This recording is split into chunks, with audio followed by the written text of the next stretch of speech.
আমরা দেখেছি গতকাল জগন্নাথ বিশ্ববিদ্যালয়ে ছাত্রদলের সন্ত্রাসীরা সন্ত্রাসী হামলা চালিয়েছে।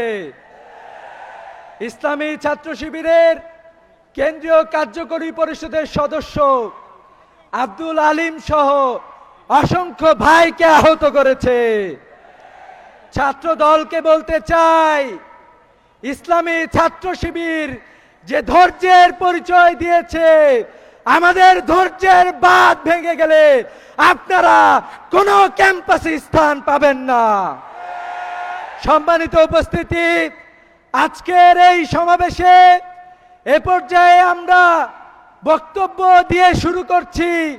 প্রথমেই বক্তব্য নিয়ে আসছেন জগন্নাথ বিশ্ববিদ্যালয়ের ভিপি, সকলের প্রিয় ছাত্রনেতা রিয়াজুল ইসলাম। বক্তব্য নিয়ে আসছেন ছাত্রনেতা রিয়াজুল ইসলাম।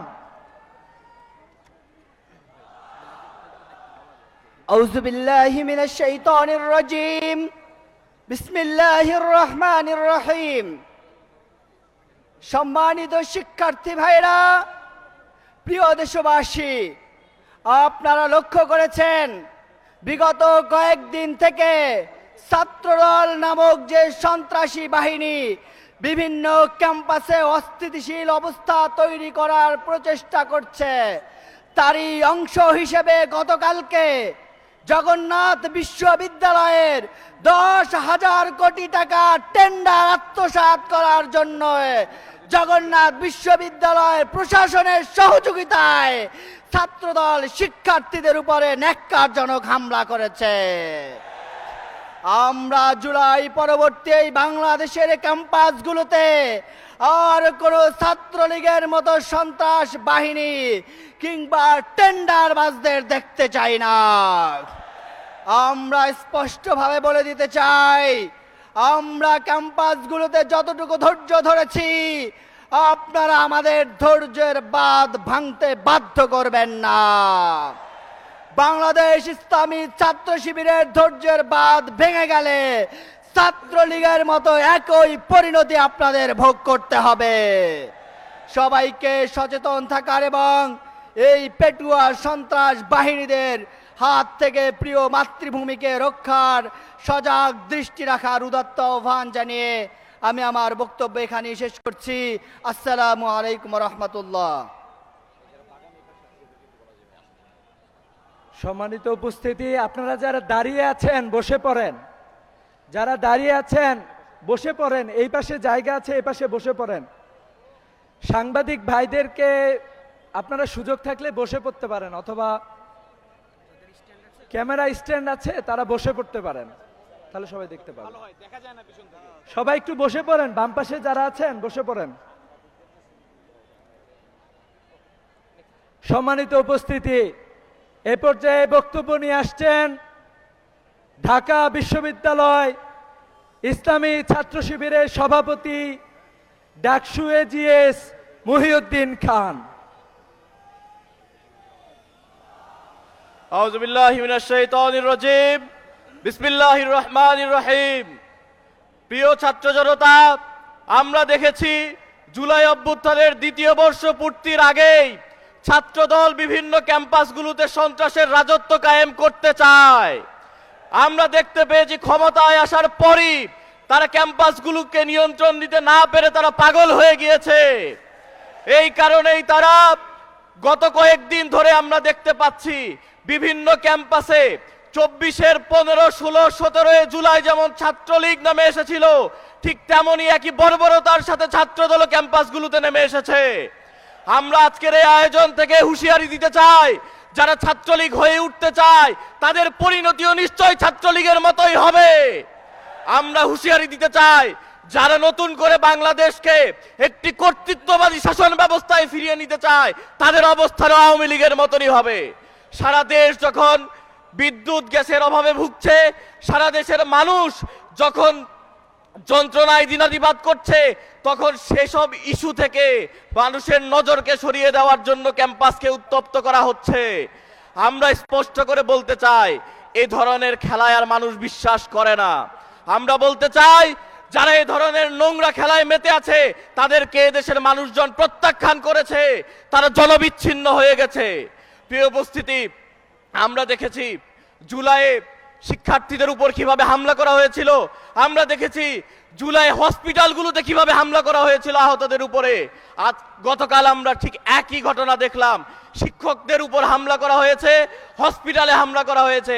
এর মাধ্যমে ছাত্রদল প্রমাণ করেছে কোনো সহনশীল রাজনীতি তারা করতে চায় না, বরং তারা সন্ত্রাসের রাজনীতি কায়েম করতে চায়। এদেশের ছাত্র জনতাকে আমরা আহ্বান জানাবো, যারা এদেশে সন্ত্রাসকে ফিরিয়ে আনতে চায়, যারা ক্যাম্পাসকে অসহনশীল করতে চায়, অস্থিতিশীল করতে চায়, তাদের বিরুদ্ধে আমাদের সংগ্রাম জারি থাকবে ইনশাআল্লাহ। সেই সংগ্রামে আপনাদের প্রত্যেককে শরীক হওয়ার আহ্বান জানিয়ে আমি আমার কথা শেষ করছি। আসসালামু আলাইকুম ওয়া রাহমাতুল্লাহ। সম্মানিত উপস্থিতি, আমাদের আজকের এই প্রোগ্রামে ঢাকাস্থ বিভিন্ন মহানগরের দায়িত্বশীলরা উপস্থিত হয়েছেন। আমাদের এই কর্মসূচিতে যুক্ত হয়েছেন ঢাকা মহানগর পূর্বের সভাপতি এমদাদুল হক। আমাদের এই সমাবেশে যুক্ত হয়েছেন ঢাকা মহানগর দক্ষিণের সভাপতি দেলোয়ার হোসেন। আমাদের এই সমাবেশে আরো উপস্থিত হয়েছেন ঢাকা মহানগর পশ্চিমের সভাপতি মুহিবুল্লাহ হুসাইনি। আমাদের এই সমাবেশে আরো উপস্থিত হয়েছেন ঢাকা মহানগর উত্তরের সভাপতি সায়েম খান। আমাদের এই সমাবেশে ঢাকা কলেজ, তামিরুল মিল্লাত, জগন্নাথ বিশ্ববিদ্যালয়, জাহাঙ্গীরনগর বিশ্ববিদ্যালয় সভাপতি মোস্তাফিজুর রহমান, গাজীপুর মহানগর সভাপতি ইয়াসিন আরাফাত, নারায়ণগঞ্জ মহানগর সভাপতি অমিত হাসান সহ অসংখ্য দায়িত্বশীল উপস্থিত হয়েছেন। আমরা সময় স্বল্পতার কারণে ভাইদের বক্তব্য শুনতে পারছি না। এ পর্যায়ে আমাদের সামনে বক্তব্য নিয়ে আসছেন বাংলাদেশ ইসলামী ছাত্র শিবির কেন্দ্রীয় প্রচার সম্পাদক DUCSU GS S M Farhad. বক্তব্য নিয়ে আসছেন এস এম ফরহাদ। সালাম আলাইকুম রহমতুল্লাহ। গত কয়েকদিনের মারামারি দেখে আমার কাছে মনে হচ্ছে ছাত্রদলের মনে আসলে অনেক কষ্ট। 17 বছর না খেয়ে থেকে ক্ষমতায় আসার পরও ছাত্র শিবিরের কারণে গত 5 মাস এখনো না খেয়ে আছে। এই কষ্ট আমরা বুঝি আপনাদের। পলাশী মার্কেট থেকে খাইতে পান না, ঢাকা বিশ্ববিদ্যালয়ে 2841 কোটি টাকার প্রকল্প 1 টাকাও খাইতে পান না, জগন্নাথ বিশ্ববিদ্যালয়ে 10,000 কোটি টাকার প্রকল্প 1 টাকাও খাইতে পান না। আপনাদের কষ্ট আমরা বুঝি, 10% পান না কেন? এই কষ্টে বাড়াবাড়ি আপনাদের। আমি তারেক রহমানকে বলবো, আগে যেমন করে 10% চুপি চাপি নিয়ে নিতেন, এভাবে ছাত্রদলকে এখন দিয়ে দেন। তবু আর কারো চোখ উপড়ে ফেলেন না আল্লাহর ওয়াস্তে। 10% নীরবে দিয়ে দেন প্রয়োজনে, তবু ঢাকা আলিয়ার হল বন্ধ করেন না আল্লাহর ওয়াস্তে। আপনাদেরকে অনুরোধ করবো, সংগ্রামী ছাত্র জনতা, ছাত্রদল মনে করেছে 91 সালে ক্ষমতায় আসার পরে যেমন করে প্রত্যেকটা হল দখল করেছিল তেমন করে পারবে। এখন পর্যন্ত ঢাকা বিশ্ববিদ্যালয় হল দখল করার জন্য 5 বার চেষ্টা করেছে, প্রত্যেকবারই ব্যর্থ হয়েছে। জগন্নাথ বিশ্ববিদ্যালয় দখল করার জন্য অনেকবার চেষ্টা করেছে, প্রত্যেকবারে ব্যর্থ হয়েছে। তাদের এই ব্যর্থতার খায়েশ, তাদের এই ব্যর্থতার আউটপুট দিতে হয়েছে প্রত্যেকটা ছাত্র সংসদ নির্বাচনে। আপনারা দেখেছেন না? সর্বশেষ তাদের জন্য লজ্জা, বেরুবি এবং শাহজালাল প্রযুক্তি বিশ্ববিদ্যালয়ের ছাত্র সংসদ নির্বাচন তারা বন্ধ রেখেছে। আপনার জন্য লজ্জা হয়, একটা ছাত্র সংগঠন প্রত্যেকটা ছাত্র সংসদে হেরেছেন, এমন হারের পর আবার নির্বাচিত জিএস এর উপরে হাত তোলেন, কোন সাহসে এটা? সংগ্রামী ভাইরা, আমি তারেক রহমানকে অনুরোধ করব, শেখ হাসিনাকে ডুবানোর জন্য খুব বেশি কিছু লাগে নাই। ছাত্রলীগের কুকর্মই শেখ হাসিনাকে দিল্লি পাঠিয়ে দিছে। আপনি তারেক রহমান ট্রাফিক সিগন্যালে দাঁড়িয়ে থাকেন জনপ্রিয়তার জন্য, আপনি তারেক রহমান নিজে গিয়ে খাল খনন করেন জনপ্রিয়তার জন্য, এই জনপ্রিয়তা থাকবে না। ছাত্রদলের কর্মের কারণেই আপনার পতন সুনিশ্চিত দেখা যাচ্ছে। আপনি যদি ঠিকঠাক 5টা বছর ক্ষমতায় থাকতে চান, অনুরোধ করব ছাত্রদলের সন্ত্রাসী কার্যক্রম থামান। গতকালকে দেখলাম হাসপাতালে হামলা করেছে। হাসপাতালে একজন রোগী বলছে, ভাই আমি রোগী, রেগুলার রোগী, এখানে চিকিৎসা নিতে এসেছি। তার উপর চাপাতি দিয়ে কুপিয়েছে। ঢাকা আলিয়ার অধ্যক্ষের উপর চাপাতি দিয়ে মাথা দ্বিখণ্ডিত করেছে। এই কায়দা আমরা দেখেছিলাম ইসরায়েলে। একমাত্র ইসরায়েল দ্বিতীয় ছাত্রলীগ, তৃতীয় ছাত্রদল হাসপাতালে রোগীদের উপর হামলা করার ইতিহাস রচনা করেছে। সেকেন্ড, আমরা শিক্ষকদের উপর হামলা করার ইতিহাস দেখেছি এর আগে ছাত্রলীগের, এবার দেখেছি ছাত্রদল। এর পরিণতি খুব খারাপ হবে। একটা ঘোষণা আজকে এখানে দাঁড়িয়ে দিতে চাই, বাংলাদেশের কোনো ক্যাম্পাস দখল করতে হইলে ছাত্র শিবিরের রক্তের উপর দিয়ে যাওয়া লাগবে। যতদিন ছাত্র শিবিরে কোনো কর্মী বেঁচে থাকবে, কোনো দায়িত্বশীল বেঁচে থাকবে, আমরা ঢাকা বিশ্ববিদ্যালয়, ঢাকা কলেজ, ঢাকা আলিয়া, জগন্নাথ বিশ্ববিদ্যালয় একটা ক্যাম্পাসে দখল হইতে দিব না ইনশাআল্লাহ। চাঁদাবাজদের হাত থেকে এই ক্যাম্পাসকে মুক্ত করে শিক্ষার্থীদের জন্য নিরাপদ আবাসস্থল উপহার দেওয়াটাই আমাদের এই রক্তের কমিটমেন্ট। আজকের এই 5 আগস্ট এই শপথ ব্যক্ত করে আমি আমার বক্তব্য শেষ করছি। আসসালামু আলাইকুম রহমতুল্লাহ।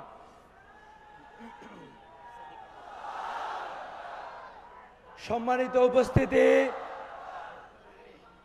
এ পর্যায়ে আমাদের সামনে বক্তব্য নিয়ে আসছেন ডাকসু ভিপি, ঢাকা বিশ্ববিদ্যালয়ের সহ ঢাকা শহরের জনপ্রিয় নেতা, বাংলাদেশ ইসলামী ছাত্র শিবিরের সাবেক আন্তর্জাতিক সম্পাদক ডাকসু ভিপি সাদিক কায়েম। আউযু বিল্লাহি মিনাশ শাইতানির রাজিম। বিসমিল্লাহির রহমানির রহিম। সংগ্রামী ছাত্র জনতা,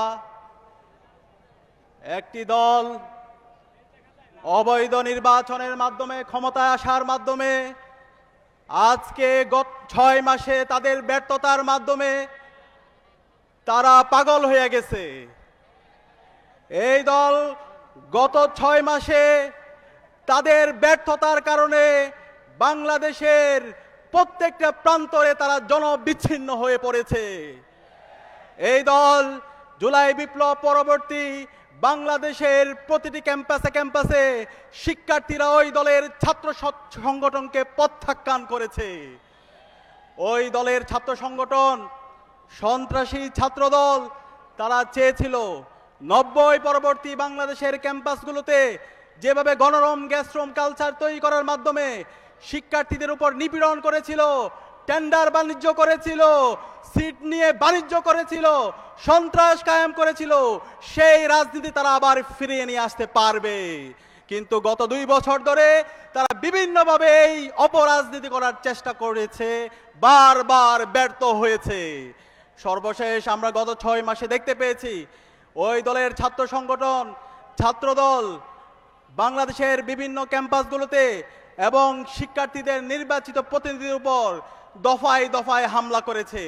গতকাল আমরা দেখতে পেয়েছি জগন্নাথ বিশ্ববিদ্যালয় কেন্দ্রীয় ছাত্র সংসদের ভিপিজেএস সহ নির্বাচিত প্রতিনিধির উপর ওই দলের অছাত্র সন্ত্রাসীরা বর্বরচিত কায়দায় হামলা করেছে। হামলার পরে যখন এই শিক্ষার্থীরা চিকিৎসার জন্য হাসপাতালে যাচ্ছিল, সেই হাসপাতালেও কাপুরুষের মতো এই সন্ত্রাসীরা হামলা করেছে। আমরা দেখতে পাই পৃথিবীর ইতিহাসে 3টা গ্রুপ হাসপাতালে কাপুরুষিত হামলা করেছে। একটা হচ্ছে ইসরায়েল, 2 নম্বর হচ্ছে ছাত্রলীগ, 3 নম্বর হচ্ছে এই সন্ত্রাসী ছাত্রদল। আমরা দেখেছি 15 জুলাই ঢাকা বিশ্ববিদ্যালয়ে এই ছাত্রলীগের সন্ত্রাসীরা আমাদের ভাই বোনদেরকে মেরে রক্তাক্ত করেছিল। পরবর্তীতে যখন আমরা হাসপাতালে আমাদের ভাই বোনদেরকে নিয়ে গিয়েছিলাম, ঢাকা মেডিকেলে ইমার্জেন্সি ইউনিটে এই ছাত্রলীগের সন্ত্রাসীরা আমাদের ভাই বোনদেরকে হামলা করেছে। এর প্রেক্ষিতে 17 জুলাই ঢাকা বিশ্ববিদ্যালয়ের প্রতিটি হল থেকে এই ছাত্রলীগের সন্ত্রাসীদেরকে বের করে দেওয়ার পরে মাধ্যমে বাংলাদেশের প্রতিটি ক্যাম্পাসকে আমরা মুক্ত করেছিলাম। আমরা ছাত্রদলের সন্ত্রাসীদেরকে বলতে চাই, তোমরা যদি এই সন্ত্রাসের পথ অব্যাহত রাখো, ক্যাম্পাসগুলোতে যদি আবার গণরম গ্যাসরুমের কালচার ফিরে নিয়ে আসতে চাও, আমার ভাইদের উপর হামলা করো, বোনদের উপর হামলা অব্যাহত রাখো। আমরা ছাত্রলীগের যেই পরিণতি করেছিলাম তার চেয়ে ভয়াবহ পরিণতি আমরা তোমাদের করব। আমরা তারেক জিয়াকে অনুরোধ করব, তারেক জিয়া, আপনি যদি মনে করেন আপনি সেই 90-এর দশকে আছেন অথবা 2001-এর পর থেকে ক্যাম্পাসগুলোতে যে সন্ত্রাসের রাজত্ব করেছেন, সেই সন্ত্রাস করে আবার ক্যাম্পাসগুলোতে দখলদারিত্ব করবেন, সেই রাজনীতি আর চলবে না। আমরা বেঁচে থাকতে আবু সাইদের উত্তরসূরিরা, শহীদ আলী রায়হানের উত্তরসূরিরা বেঁচে থাকতে ক্যাম্পাসগুলোতে আর এই গণরুম গ্যাসরুম সন্ত্রাসের রাজনীতি আমরা ফিরতে দেব না ইনশাআল্লাহ। আপনারা কি আছেন আমাদের সাথে? ইনশাআল্লাহ। একই সাথে আমি অনুরোধ করব, গণভোটের যে জনরায়, সেই জনরায়কে মেনে নিন। জুলাই শহীদদের যে আকাঙ্ক্ষা, সে আকাঙ্ক্ষার আলোকে একটা ইনসাফের বাংলাদেশ বিনির্মাণের জন্য কাজ করুন। আমরা ইতিমধ্যে দেখতে পেয়েছি এই সরকার 6 মাসে তাদের ব্যর্থতার কারণে আজকে জ্বালানি দ্বিগুণ দাম বৃদ্ধি পেয়েছে। আমরা দেখতে পেয়েছি গ্যাস সংকট, প্রত্যেকটা জায়গায় অব্যবস্থাপনা। এই ব্যর্থতার দায় নিয়ে আমি মনে করি মন্ত্রী এবং প্রধানমন্ত্রী সবার পদত্যাগ করে জাতির কাছে ক্ষমা চাওয়া দরকার। আমরা আপনাদেরকে সহযোগিতা করতে চাই, সবাইকে সাথে নিয়ে একটা নতুন বাংলাদেশ বিনির্মাণ করার জন্য আপনারা কাজ করুন। এবং আমি সবাইকে অনুরোধ করব, বাংলাদেশের সকল ছাত্র সমাজকে ক্যাম্পাসের শিক্ষার পরিবেশ নিশ্চিত করার জন্য এবং গণতান্ত্রিক চর্চা অব্যাহত রাখার জন্য আমাদের সবাইকে সজাগ থাকতে হবে। আমরা কি পারবো? ইনশাআল্লাহ। ইনশাআল্লাহ। ইসলামী ছাত্র শিবির শিক্ষার্থীদের অধিকার নিশ্চিত করার জন্য এবং ছাত্র সংসদগুলো শিক্ষার্থীদের নিরাপদ রাখার জন্য আমরা ইনশাআল্লাহ শিক্ষার্থীদের পাশে আসি, ইনশাআল্লাহ থাকবো ইনশাআল্লাহ। ইনকিলাব জিন্দাবাদ। নারায়ে তাকবীর, নারায়ে তাকবীর। ইসলামী ছাত্র শিবির জিন্দাবাদ, জিন্দাবাদ। দিয়েছি তো রক্ত, রক্তের বন্যায়, ছাত্র দলের চেহারায় ছাত্রলীগ দেখা যায়,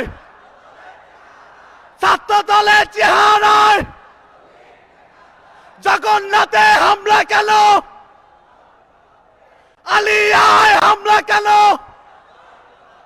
নারায়ে তাকবীর।